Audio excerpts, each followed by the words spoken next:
एक भीषण महामारी की तरह फैला हुआ रोग है जिसे हस्त क्रिया कहते हैं, अंग्रेजी में जिसे मास्टरबेशन कहते हैं। इस हस्त क्रिया के द्वारा आगे चल करके वो नितांत नपुंसकता को प्राप्त हो जाता है।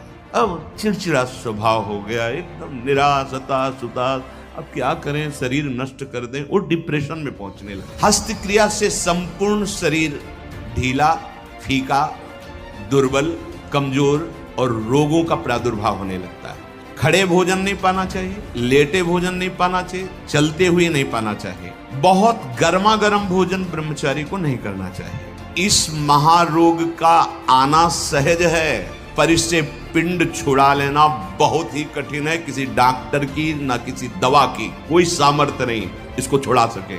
बहुत गौर से सुनना, और प्रायः इसको बहुत हल्के में लेकर के अपने जीवन को नष्ट किया जा रहा है। चाहे पुत्र हो या पुत्री, शिष्य हो या शिष्या, उसको ये बात समझावें कि ब्रह्मचर्य ही आपको लौकिक पारलौकिक उन्नति दिलाएगा। जैसे आप सुन रहे हो तो आपको एक चोट पहुंचाएंगे शब्द, ये आपको उठाने की कोशिश करेंगे। अगर आपने पकड़ लिया शब्द का सहारा तो उठ जाओगे, कोई औषधि नहीं बचा सकती, आप स्वयं बच सकते हो। आप में अभी भगवान ने सामर्थ्य दी।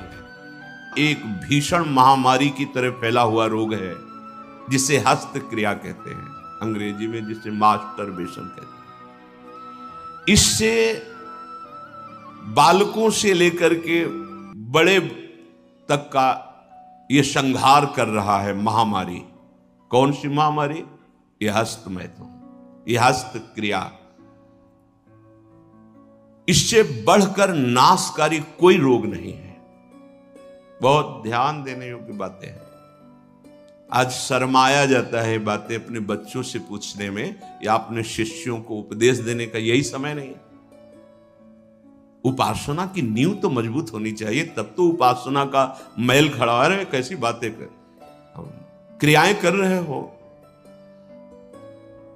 तुम्हें शर्म नहीं आ रही, गंदे आचरणों में उतर रहे, शर्म नहीं आ रही, और उनका निवारण कैसे होना है इस बात के सुनने और बोलने में तुम्हें शर्म आ रही, कैसी मूढ़ता छा रही।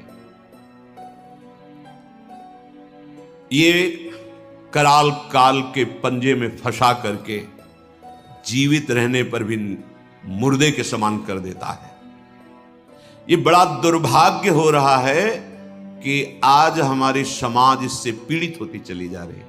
हितधाम में सायंकाल के समय कुछ समय चर्चा होती थी, तो जो पुराने हैं उनको याद होगा, 70-75 वर्ष के उन्होंने माइक में कहा